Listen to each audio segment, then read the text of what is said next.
السلام علیکم ورحمۃ اللہ وبرکاتہ۔ آپ صاحب، کسی بھائی نے سوال کیا ہے، میں یورپ ملک میں ہوں، میرے کاغذات نہیں بن رہے، کوئی وظیفہ بتا دیں۔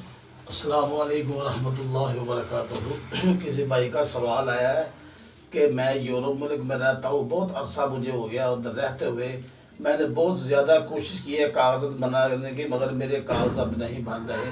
برائے مہربانی کوئی رہنمائی فرما دی۔ یاد رکھیے، جو لوگ بیچارے یورپ ملک میں بہت زیادہ پریشان ہیں، نوکری کے لیے گئے ہیں، کاروبار کے لیے گئے ہیں، کام کرنے کے لیے گئے، بیچارے کام کرتے ہیں، ان کے کاغذات نہیں بن رہے، کوشش کرنے کے باوجود جمع بھی کرواتے ہیں، پھر ریجیکٹ ہو جاتے ہیں، پریشان رہتے ہیں۔ کبھی کبھار بیچاروں کو نوکری نہیں ملتی، لوگ تنگ کرتے ہیں، پیسے نہیں دیتے، اتنی محنت بیچارے کرتے ہیں، پھر بھی پریشان رہتے ہیں کہ وہ کاغذات ہو تو ان کو الحمدللہ کام بھی اچھا ہو، پیسے بھی صحیح کمائے جائے۔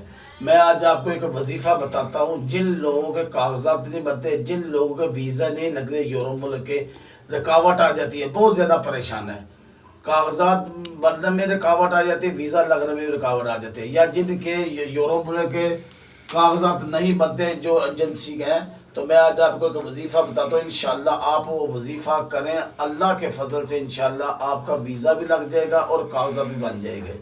سورۃ الضحیٰ کی آیت ہے، وَلَلْآخِرَةُ خَيْرٌ لَكَ مِنَ الْأُولَىٰ، وَلَلْآخِرَةُ خَيْرٌ لَكَ مِنَ الْأُولَىٰ۔ اسے وضو کرے، کوشش کہ وضو ہو تو بہت اچھا ہے، اگر کبھی کبھار وضو نہ بھی ہو، چلتے پھرتے پڑھتے رہے، انشاءاللہ جو انسان رات کو اس کو 3 تسبیحیں پڑھے اور چلتے پھرتے پڑھتا رہے گا نا، اللہ کی رحمت سے دنوں کے اندر اللہ کے فضل کا اس کا کاغذات بن جائے گا اور ویزا لگ جائے گا۔ جزاک اللہ۔ السلام علیکم ورحمۃ اللہ وبرکاتہ۔